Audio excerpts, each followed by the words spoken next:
A while back. Well, how do you know Charlie? So I first met Charlie in the early 1980s. It's been a while back. I was introduced to Charlie many years ago. I've known him now, oh geez, man, 28 years. So he's been a boss, a friend, and a mentor all those years. Well, he hired me. So coming out of grad school initially, he was one of my first bosses and definitely a great mentor and role model in my career. I came to work for the Air Force Research Lab as a research scientist in 1987, and I came to know Charlie at that time, 1987. Well, we both worked at the Materials and Manufacturing Directorate, now part of the Air Force Research Laboratory at Wright-Patterson Air Force Base. Both originally came there assigned as lieutenants. Circa 1968. And Charlie had some money and he said, I've got 3 days to spend it. And that was on a Friday. And we stayed up all night and wrote a proposal. And I won my first contract from Charlie Browning for $18,720. And we got a contract on Monday morning, and we worked with a protege of Charlie, Ted Nicholas from Columbia, and that was my introduction for Charlie Browning. How would you describe Charlie to other people? So Charlie sometimes appears to have a gruff exterior, but he's very reasoned, very reasonable.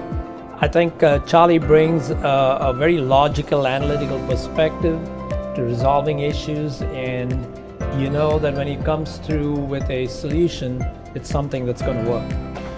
I think that Charlie Browning can best be described by 3 words, and that is competent, confident, and caring. A man with great integrity, and integrity is something you show when nobody is looking.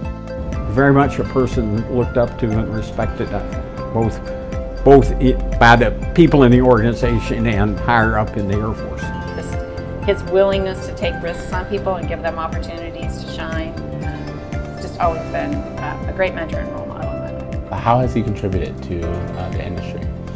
Charlie has been making significant contributions to composites and to SAMPE and to the Air Force for years. Wow, so Charlie has had such an effect on the composites field, starting from about 1983 when he took over as a first-line supervisor up to 2005 when he retired as director of the AFRL Materials and Manufacturing Directorate.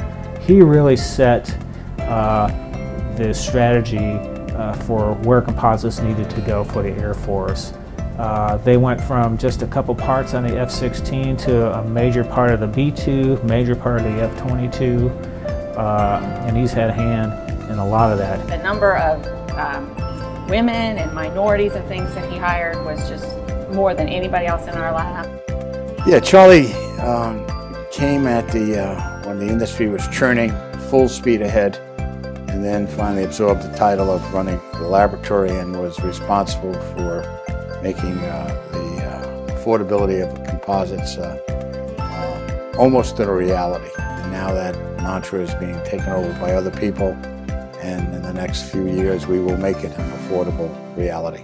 This gentleman has been in positions of influence to move not just the technology of composites along, but also certain policies and certain ways that we look at the industry and how they are applying composites. A lot of that is owed to Charlie Browning. What is something that you think people should know about Charlie? Charlie was the first PhD ever at the University of Dayton. They started up their PhD program in 1977. He was awarded the very first one.